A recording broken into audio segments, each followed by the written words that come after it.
let's just talk about these 4 strategies. So the first thing you have to understand is there's multiple approaches.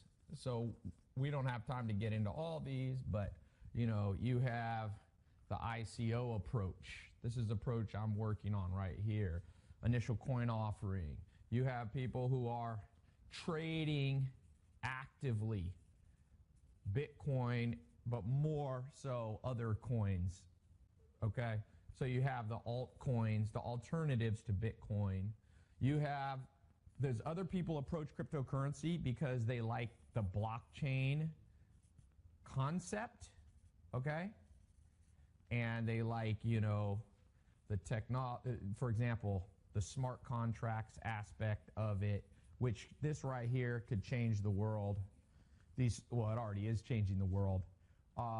Some people are, tech coders, but most people that are involved have a common goal.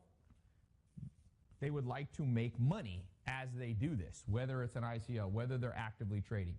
Some people are buy and hold. They're using especially Bitcoin as a store of value, okay? Like I said, some people are super into alternative coins. I just had a podcast. Brock Pierce's wife, Crystal Pierce, was at my house. She's done an ICO, launching an alternative coin. There's thousands of coins. Hers is called the Sense coin. You probably saw me doing that. So there's all kinds of things going on here. And so usually when people are trading actively, they're doing more of the altcoins, not so much Bitcoin. Then you have over here the blockchain side, smart contracts. The most well-known is Ethereum, okay? One of the co-founders of Ethereum was at my house a couple of weeks ago. We went out to out for a Halloween party. So the first thing I want you to know in terms of approaching strategies is you have to become sophisticated enough to know what's going to fit your approach. Like I said, some people want to do active trading and they want to trade. It's almost like day trading stocks.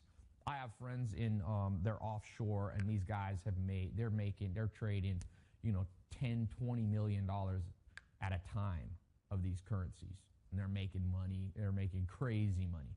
Now, of course, there is also the question of, is it a bubble, right?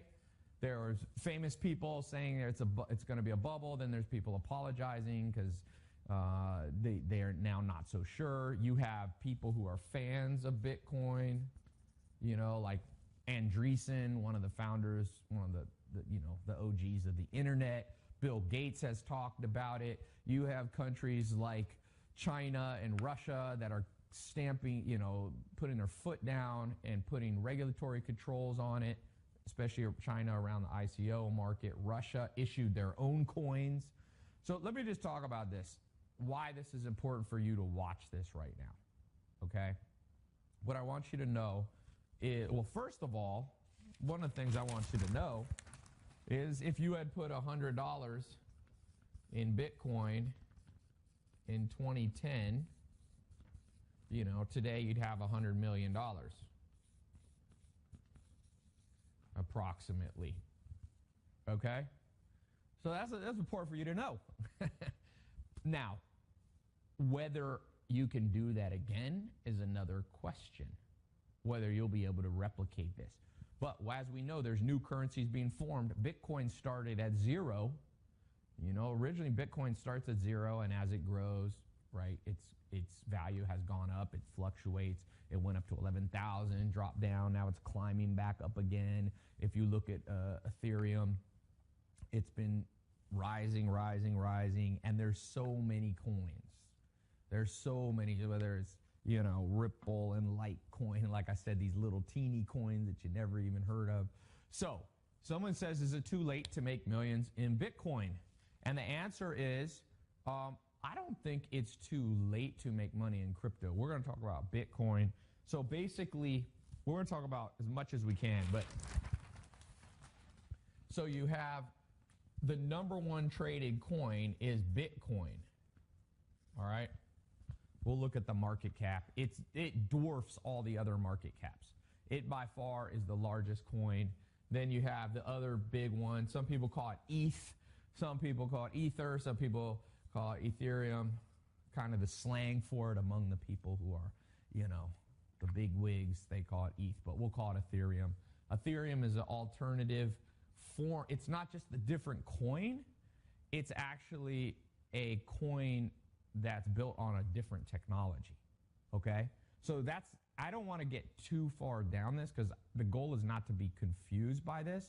My goal for this talk, like I said, I got to head to the airport in about 40 minutes, is so that you have an understanding of how to get started. All wealth, all success starts, at just one moment in time.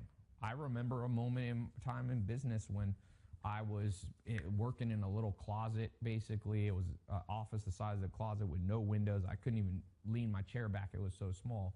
And I basically found the internet, found a new technology, found Google AdWords. And I went from zero to making making $100,000 a year. And then I figured out how to go to $100,000 a month. I remember doing that. And I remember getting $100,000 a day, or $100,000 a week. And then I remember hitting $100,000 a day. And now I make more than that. And so maybe this is your moment in time that you'll be able to look back and go, you know what changed my life? Is when I begin to understand the financial markets. So basically, one of the things I want you to understand is, very simply, you have basically always, for the last 200 years, you've basically had, well, let me actually divide this in thirds, okay? You had your sovereign currencies, okay? Then you had barter, okay? And now there's something new. So sovereign currency, U.S. dollars, euros, you've had gold. At some point, it was the gold standard. Then it switched off the gold standard about 100 years ago or so. Various stages, it kind of changed around. You got pounds, and you have yen, you have all these. These are governments creating money. And now it's not really backed by any gold, okay? So it's backed by what's called the full faith and